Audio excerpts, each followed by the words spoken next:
Alright guys, welcome to RC Mojo. This week we've got a couple of things to do to the wrecker. We're going to start by rerouting the rear light wiring around the body rather than through the chassis.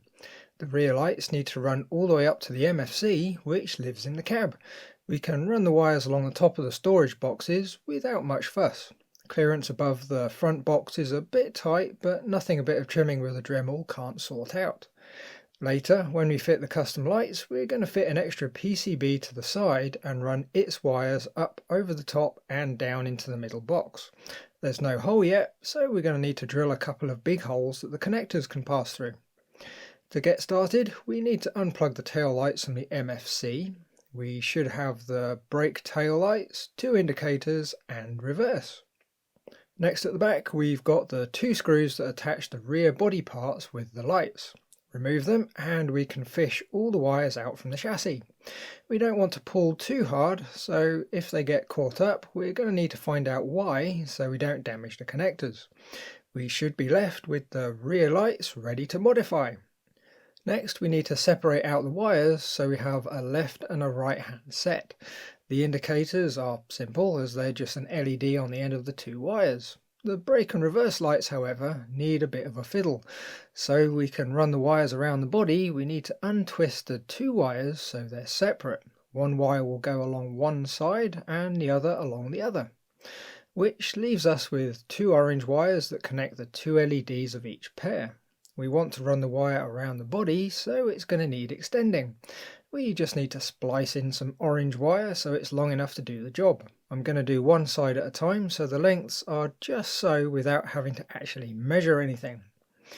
After that, all we do is neatly twist and tie up the wires so we can run them along the body. We can twist up a fair amount of the way, but we're going to do it in stages, starting with the sides, then we'll worry about running the wires into the cab later.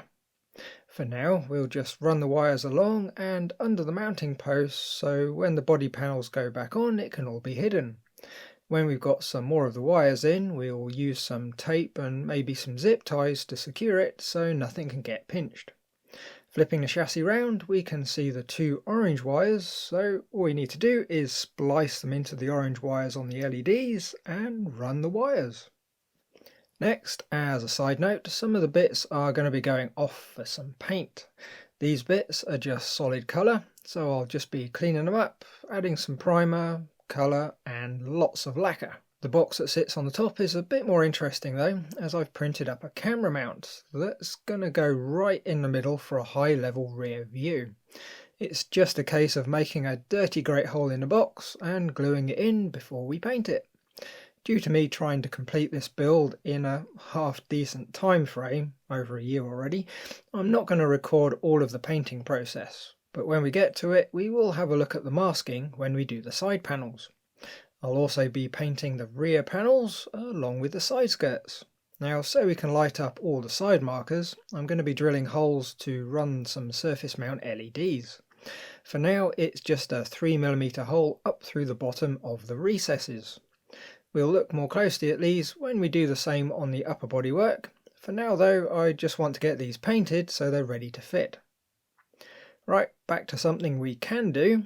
Since we've got the rear lights off, we can put the lenses together and paint up the mounts. We need the clear parts tree and the red tree with the tail lights. Plus we're going to need some poly cement. Now, so we can control how much comes out, we're going to be using pots with a thin metal tube. You can get away with the brush-on type, but there's a fair chance you're going to get a nice coat of it in places where you really don't want it. Making up the lenses is straightforward. We need to pop one of the clear inserts into one of the red bits, add some masking tape to the outside, and make sure the insert is nice and flush to the outside. It should be perfect, but there's always a chance you might need to adjust it a little with some fine grit paper. Then we can pop the clear bits out and add a tiny amount of poly cement, barely enough to even see, not even a drop, more of a small smear, and we only need it in a couple of spots. Then carefully drop the clear part back in and press it in so it's nice and flush. Then we wait a few hours for it to dry. While that's happening, we can paint the clear lenses that go in the roof box orange with some Tamiya clear orange paint. They're going to need a couple of coats to get the colour just right. It's just a case of painting the inside and letting them dry. So here we are sometime later, most likely the next day just to make sure, and we can sort out the next step. The rear lights use some funky mask decals to look a bit more like the full-size lights. They just stick on the inside of the lenses. But first we're going to need to cut them out. First step is a rough cut just to get them free from the main sheet and a bit more manageable. Then for the tricky bit, the lenses have two posts that align them to the mounts. The posts need to pass through the decals, so we need to very carefully cut out the holes. They're less than 1 millimeter in diameter, so we need a new blade and lots of care. One slip and you've got a bit of a mess on your hands. With that done, we can trim the outside away so they're ready to stick to the lenses. Right, we're going to use the method we usually use here for the decals. We peel up some of the backing and trim it away, so we're left with something to get hold of and an exposed bit to stick down. We can very carefully line it up and stick down the exposed portion, then peel up the rest of the backing. Repeat with the other one and we can clip the lenses from the parts tree. Peel off the masking tape and behold our nice rear lenses. And I think they look pretty good. They're not too much effort and they've come out nicely. Before we can stick the lenses to the mounts, we're going to need to paint the mounts black. Tamiya want us to use a semi-gloss black, but since these are going to be mostly covered up, it's not really that critical. A flat black is going to work just as well. We need to paint the outside of the mounts, leaving the outside face where the lens goes in silver. 2 or 3 light coats will do the job, just don't be tempted to pour it on, there's a good chance it's going to run somewhere you don't really want it. Once it's fully dry, we can add a few very small spots of poly cement around the edge. Just as before, we're talking a tiny amount of glue. Then we offer the lens up and gently squeeze it and leave it to dry. It's going to be a bit delicate for a while, so give it a few hours before handling it too much. Next up, we have some more basic painting to get ready for. We've got the blind spot mirrors to paint, along with a few other bits and bobs like the wipers. They're all going to get primed and painted in a flat black. The windows also need some paint, which is a bit more involved as there's a fair bit of masking to do. Side windows and sunroof are simple as we just masked off the raised section and cover up the outside. The windscreen though and the front side windows are a little more tricky. They don't have raised sections, however they have a matte finish moulded in where we need to paint. Not so easy to do, but take your time and it's going to come out nicely. For paint, I find the paint we use for polycarbonate or Lexan shells work well. The usual acrylic paint tends to flake off if it's stressed, where the Lexan paint stays flexible. The only downside is, every so often you can get a very subtle grey patch in the black. I've not worked out why this happens, but unless you have it pointed out to you, you're never normally going to notice. After painting, we need to be 100% sure they're fully dry before doing anything else with them.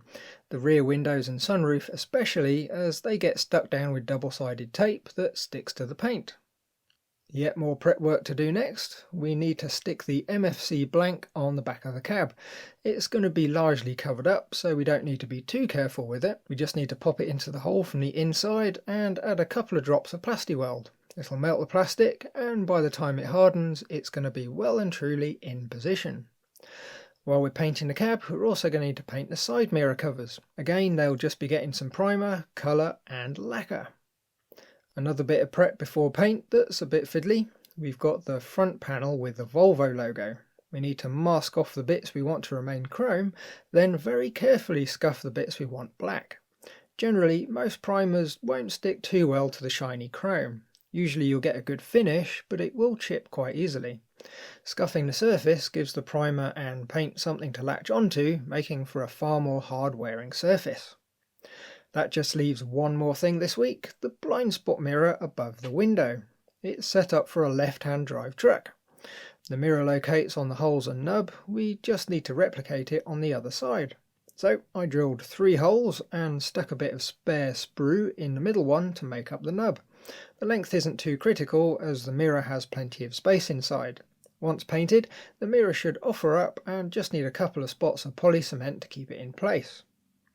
Next time we've got some more wiring to sort out, and we're going to see some of the bits after they've been painted. There's still a huge amount to do on this truck, but it is getting there. Until next time then, thanks for watching, like if you liked, subscribe if you haven't, and leave a comment if there's something on your mind. Bye guys!